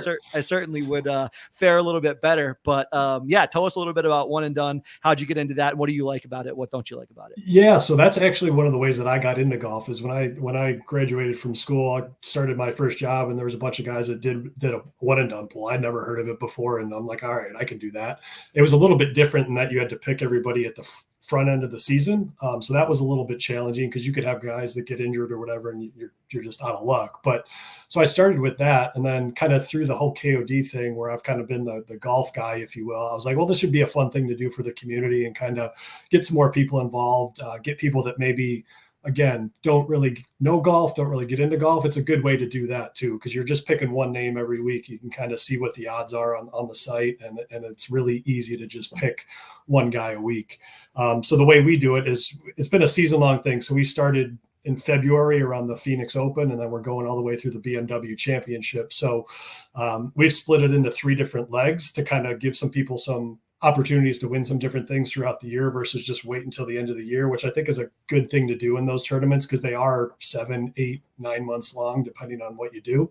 But yeah, it's just a lot of fun. You pick a guy every week. So there's strategy that goes into it in terms of saving guys for the especially this year with the elevated events, right? Where you're big money up top. There's a lot of people that are saving Rahm, Scotty, Rory for those types of events, hoping that they hit big there. So I think the elevated events have added an extra layer of strategy that weren't even there before. Before that was the majors and the players, but now there's 10, 12, 15 events where there's big money on the line. So it's been a lot of fun. We're coming down to the last, I think, 4 weeks after this. So another month or so, and we'll be giving out those prizes, and it's pretty competitive. There's about 15 to 20 people that still have a chance to take down that top spot, depending on how it plays out. Yeah, and I love the game theory angle. It's one of those formats. I swear, every single year in the beginning of the year, I'm always like, I really like one and done. I do, and I just can't seem to always put my damn picks in. I definitely think it's the hardest part of it. You need a good reminder, especially when you're doing things like Reignmakers and you're trying to get a couple of bets in. It's one of those things that just seemingly fall off my list. But it's a really fun way, I agree, for like newer people to get into golf and to just play for smaller stakes. I think it was what KOD was a $50 pool. I want to say like $50 for the whole season, right? So it doesn't take long. $50 for the whole season, and all of a sudden you get 150 guys in there, and all of a sudden you have a pretty good prize pool to chase down, which is pretty fun. So definitely think it's a really good format. If you haven't heard of it, definitely check out the KOD stuff, and obviously be on the lookout for it for next year's season. All right, let's do two more things. I want to get a couple outright or a couple one. I mean, if you have an outright pick, I'd love to hear it. But I definitely want to get some matchup markets, and then we definitely want to open up one more Blitz pack in honor of some of the runs that you've been on. We'll rip one more Blitz pack and give it away to chat as well. So hit us with outright thoughts. Any guys you like in the matchup market would love to hear. Yeah, well, we're in trouble for the outright because Morikawa is number 1 on my list, and so all 3 of us on this stream have all liked him. So we all know how that ends usually. So everybody should probably fade Morikawa, but just looking at his numbers, he outside of 1 week, I think he's gained off the tee and approach in like 6, 7, 8 weeks in a row. His putting, which has always been his problem, he's gained 4 out of the last 5 tournaments. So just feels like he's close. And just listening to him today a little bit on his press conference, I just like how he sounds. For me, golf is a split between kind of the analytical and data side of it and kind of just how people, their body language and how there's so much mental that goes into it that you got to play that. It's hard to do, right? Because we're not in these guys' heads, but he just sounds like he's close. And so I really like him this week. The other one that I do like that I think is a little bit different than what I've heard from you guys is I like Koepka, and I put this out there I actually like that he's paired up with Cantlay. I think it helps him more than it hurts him. I know everybody's kind of throwing their jokes around Twitter about, oh no, he's with Cantlay. It's better than if he was behind him, is the way I look at it, because he's not waiting on him. And Koepka, I think it'll mess with Cantlay more than it will Koepka, because Koepka's going to hit his shot and just walk up to the green or walk up to the next tee. He's going to leave him in the dust. So in a weird way, I think it helps him. And I liked him before this week. I agree with your point where lower scores might not play to his favor, but he's another guy where mentally, just if he gets in a pop bunker and has a fried egg, like it's not going to bother him. Where other guys are going to get up there and shake their heads and let it get to him. He's not that guy. So those are the two outrights that I've placed so far. And then I'm looking between Tommy, Victor, and Ricky, and kind of probably pick one of those three guys. I'm leaning Victor right now just because of how I think off the tee, both accuracy and distance is important this week. And I think that's his game, right? And so, yeah, around the green, he might struggle, but he's been close on all those majors. He won at the Memorial. I think he's another guy that I'm leaning towards as of right now. And then I've got an out future on Minwoo Lee because I'm a stand for him, and he's my favorite guy to lose money on right now. But I got him at 180-1 back in March, so the number I'm very happy with, if nothing else. And I just like watching him play. He's a fun guy to watch. I think he's going to be very good. I don't know that he's going to win this week, but I think he's got a really bright future. TJ, I know you got some takes over there on your boy Vic for sure. Give us a little bit of the Vic analysis we gave. I know everyone wonders about the putter. I just think it's a good course for him from a putting perspective. I'm always down for some Vic for sure. I mean, one of the best ball strikers on tour, and the putter's been better, right? Like I feel like with Vic, the biggest struggle that he has is around the green stuff, and I think. The three guys I really talked about this with were Hovland, who's been struggling around the greens. Hatton was struggling around the greens. And was it Rahm? Which doesn't seem I think it might have been Rahm. Right. Yeah, I think it might have been Rahm. Right. So like one of my takes was that for a champion, like a tournament like the Open, that the around the green shots are not your traditional around the greens, right? There's gonna be a lot of putting from off the green. And when you are chipping, it's way different when you're chipping, from a fairway and not from thick rough or anything like that. So one of the takes that I have is just looking at those golfers who have maybe been doing everything well, but around the greens, and being like, well, maybe they can, get away with that more at this course if they've been putting well, but haven't been chipping well.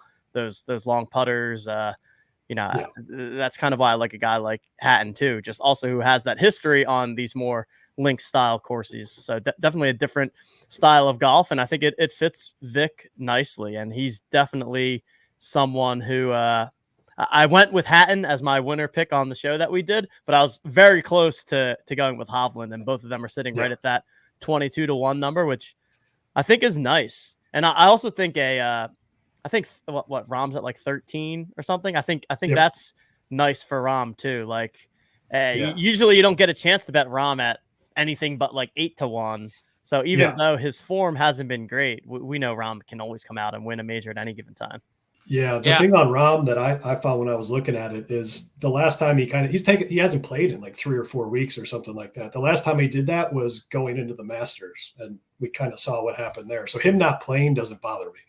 Like if I can get him, and this is more of a DFS thing, but if I'm going to get him at the lowest own between those three guys, Scotty and Rory, I have no problem taking Rahm.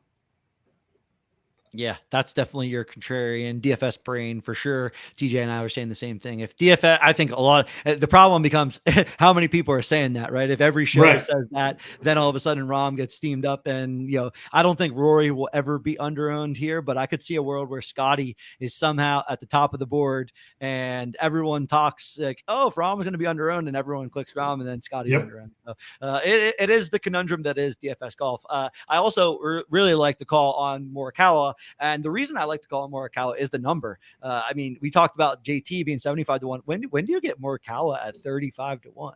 I mean, it's a big number for a guy that has a skill set like Collin Morikawa. So I know everyone likes to say, the wind affects his ball different and all this craziness, but like in general, when he's striking it well, not many players in the world can hit irons like Collin Morikawa. So I definitely like that call. And 180-1 on a guy like Min-Woo Lee. If you guys don't follow or at least take a look at Min-Woo Lee's Twitter, he's always doing something crazy. Callaway golfer has been on some sort of crazy run since the Players Championship when he was right in the mix there this year. So it's been a wild run for Min-Woo Lee, and definitely a pretty fun guy to give a follow to. So, All right.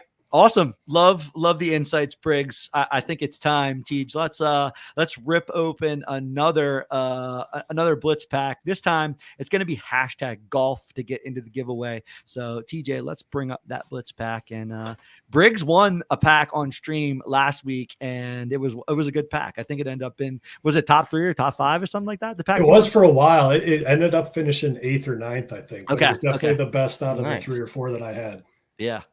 Well, first I got to say that we were testing a new contest this week. There's only one entry so far. It's our man right here, Jay Briggs. So everyone out there, you're all scared to come after our guy Jay Briggs here. I mean, let's see if anyone's gonna take you on there. But let's go ahead. I've got another airdropped pack here for the Open Championship. We don't need to explain the game to Briggs because he's already an expert himself. All right, let's see what we got. All right. Top tier here. Here we go. Cam Smith, Brooks Koepka, Rory McIlroy, John Rahm, and Xander Schauffele. Nice options there. This one's easy for me because I'm betting Brooks, so he's in there.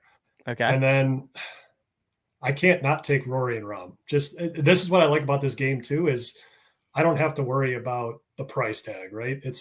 Take the best guys, especially in that top tier for me. I could see Cam and Xander doing well, but for me, it's easy. It's Brooks, Rory, Rahm.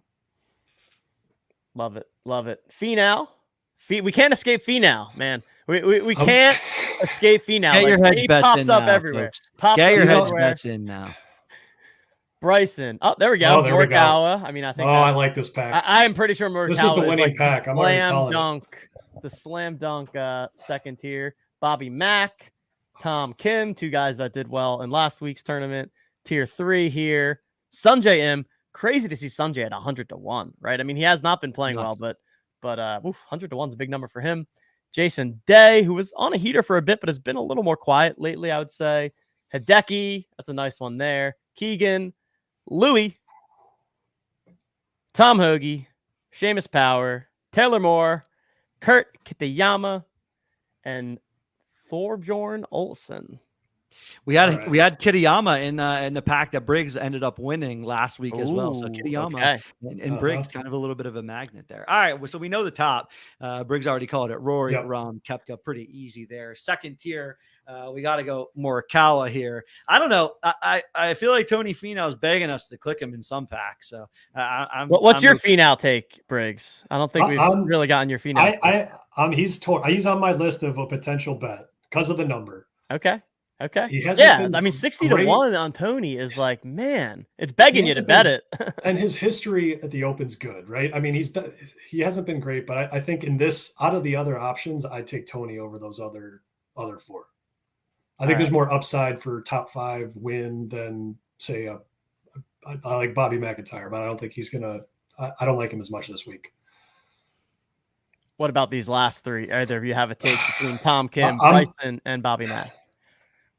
I don't know that this is where I get different. I think it's between Bryson and Tom Kim for me. I'm leaning towards Tom's been playing really well. I did not expect him to play well at the Scottish Open last week, and I was pleasantly surprised with how well he did. So, and he actually, if I remember correctly, he did all right at the Open last year. And so he's a guy that I'd like. Again, I think there's a bright future there. So I know I'm kind of going chalk here, but those are my 3 out of that tier too. The best part about this game is it's a 12 person lineup, right? So you can easily go chalk at 6+ spots and be perfectly fine. Speaking of chalk, I mean, I feel like we're gonna have to take Hideki here, right? Hideki you got to take. So yeah, you got to take Hideki, yeah. and then we go from there. Where are you going from there? This is really hard. I don't really like any of these guys, to be honest with you. Sungjae just hasn't like one of the matchups. We talked about matchups. I have a matchup of Hideki minus 120 over Sungjae, and I feel really good about it. So for that reason, even though he's the next on the odds, I don't like Sungjae this week. I feel like he hasn't historically played links golf very well.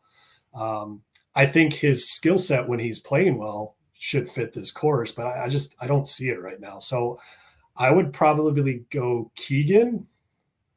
And I am always on team Keegan, as Coop knows. So I think Keegan's a pretty Keegan's easy click number 2 here. I think Yeah. like none of the other options. I guess like my take on Jason Day is like, is he hurt? I just really don't understand if he's hurt or not. And like Jason Day's already like built like a piece of glass. I mean, the guy might just fall over with. I was about to say we have two of the most historical. I was going to say 2 of the most tilting players you could possibly have. Goodness.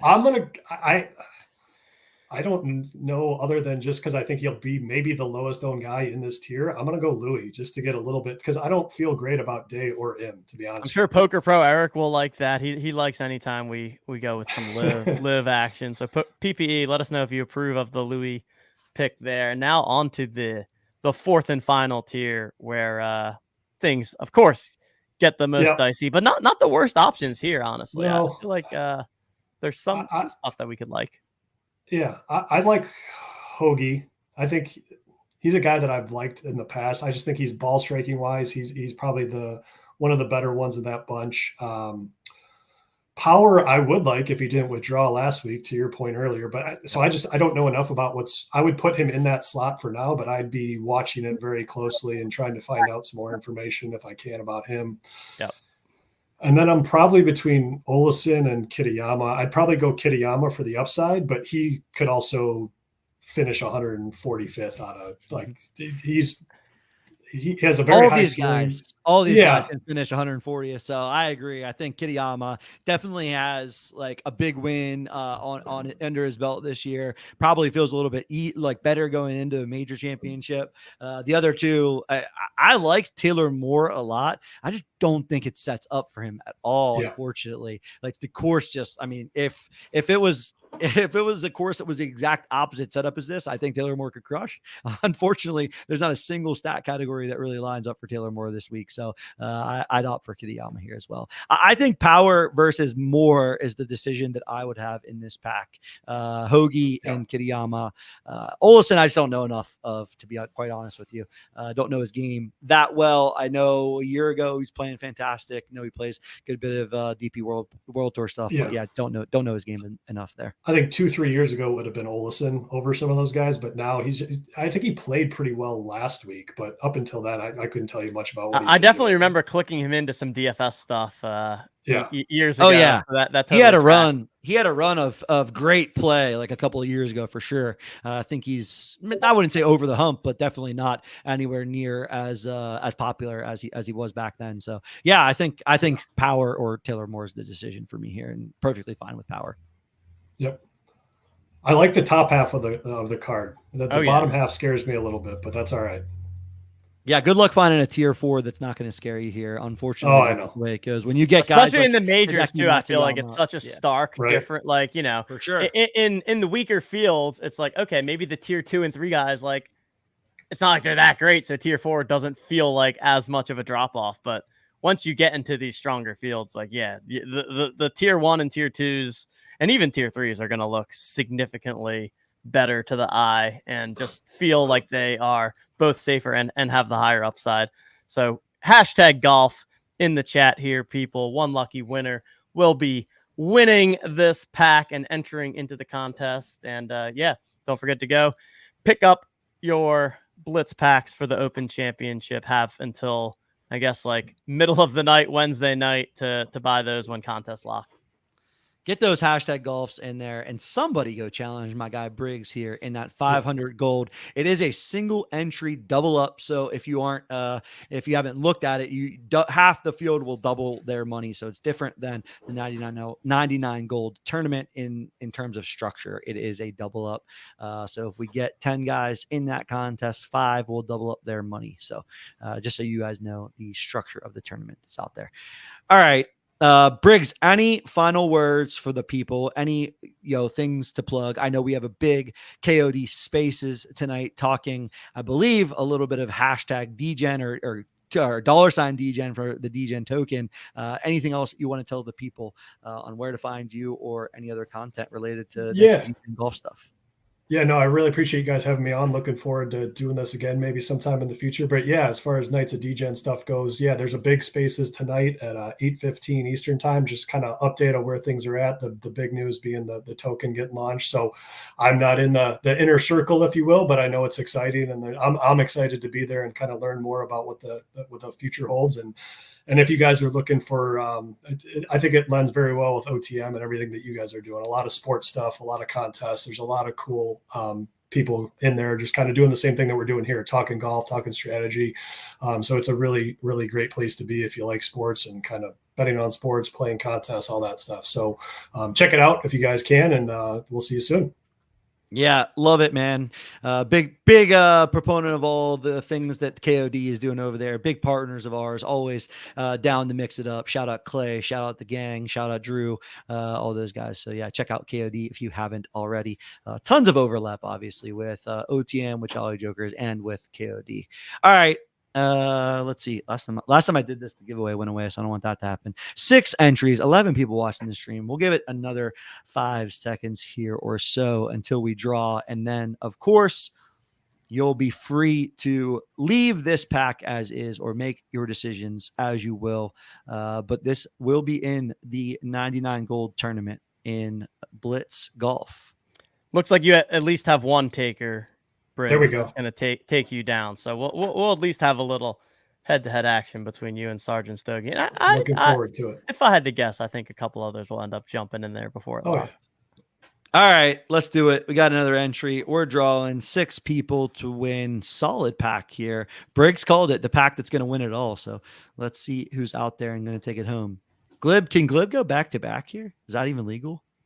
Good question. Ryan Mall 2126. Shout out to you for winning. All right. We'll get all of those packs over to you after the stream. Briggs, appreciate you joining, man. Shout out to all the stuff you're doing over there. I'll be jumping in the Discord. Maybe I'll make a pick formally. Make your one and done pick this just for fun. Yeah, just for fun. I love getting the late ping. Discord on my phone always gives me pings like hours after they happen, and I always see that ping there. So I'll get my pick in this week for sure. All right. Shout out you. Shout out all the stuff got going on, and yeah, appreciate you coming on. All right, awesome guys. Thank you. Good luck this week. Yeah, you too. All right. Thanks, man. All right. Great conversations around golf. TJ, did you get registered in the poker event? I'm noticing it's full. I registered and I busted within 3 hands. That is how it goes. I lasted, let's see. I registered at 4:16 and sent a message in Discord. And then I sent a message at 4:21 that I was out. 5 minutes. You can tell TJ is a very experienced host and stream partner. He's doing Discord, Slack. He's typing in chat. He's talking golf. He's doing all the things. Literally always, baby. Just a master multi. I don't even know the word to describe what it is that you're doing. Literally 15 things. There's some time in Vegas. I forget, something came up, and you were like, "I love how you're talking." Like, I was talking about something that I saw in some Discord. And you're like, I love how you're seeing like this little thing. And I was like, I see everything, baby. I see it all. I'm always in the mix. Now I don't see as much as Poker Pro Eric, because Poker Pro Eric sees a million things, but I see the things. I see most of the things going down. Poker Pro Eric, someone asked me what Poker Pro Eric does, and I said his profession is simply being everywhere at all times. That is what he is a professional at doing. So shout out PPE, man. It was awesome hanging out in Vegas. All right. I mean, awesome stream. I will say I've been trying to nail down the damn link style guys for multiple streams now. Can't seem to nail those guys down. I think they have a really cool product from a Web3 standpoint. We'll eventually get them into the OTM network for a conversation about some of the stuff they have going down. It was pretty cool. They had an event over there in Scotland where they bought their course. So we'll eventually talk a little Web3, a little link style at some point in time. If you guys know them, shout out them. But yeah, we'll eventually get them into a conversation, and we'll continue to broaden the ecosystem that is golf via Blitz Fantasy Golf, the easiest game to play from a fantasy perspective, from what I've seen out there in the market and in the industry these days. So shout out you all playing Fantasy Blitz, Blitz Golf. Think it will be a really fun contest to follow. I am really interested in this double up, so I hope some more people get in that double up. Should be a fun contest. The double up concept and picking 12 golfers, definitely a lot different in terms of trying to pick golfers for a double up versus a tournament. So it'll be interesting to see what happens there. Yeah, should be a good sweat. And yeah, thanks everyone for tuning in today. Fun show. Stay tuned this week because we got a very big announcement coming. A big announcement that I know some of you are for sure going to be pumped about. May have even teased a little bit about it starting in the Discord, but keep your eyes peeled for something coming on Thursday, and we're really looking forward to the next couple of days and couple of weeks leading into football season. So I'll leave it at that, and check out the podcast I did. You can either check it out on YouTube or on the OTM podcast feed. Make sure you're subscribed to the channel, subscribe to the podcast. We got lots of content coming as we ramp up things towards football season. I'm back from Vegas and ready to grind here. You'll be seeing a lot of me in the next couple of weeks. I love when we're seeing a lot of TJ. I'm literally going to hold my breath for the big announcement. Cannot wait. Excitement levels through the roof. Open Championship week, big announcement week. All the things happening near the end of July. We're only 7 days away from the Jolly July Christmas in July stream, which is going to be really fun on July 25th. Tons of great stuff coming. So stay tuned. I appreciate you all as always for tuning in. Appreciate all the questions. Shout out Jason for joining. Shout out Briggs for joining and talking a little bit of golf. Get in your contests. Lock those Reignmakers lineups. Tomorrow, I'll be back with the Reignmakers stream, going through our tools, making my lineups, getting everything submitted. Spend your $20 on DraftKings Reignmakers if you haven't already and are planning to. Get that booster pack. Also, I didn't know this, but you can't make an offer. That offer doesn't count for some reason. I don't really know why. So if you're thinking you're going to make an offer and spend your $20, it doesn't really work that way because I never got my booster packs. So spend your $20 if you want that booster pack. Good luck ripping packs. Good luck in the contest. See you all tomorrow. Good luck in the poker tournament, and pay attention on Thursday. Big announcement coming. All right. I think that'll do it. See you later all.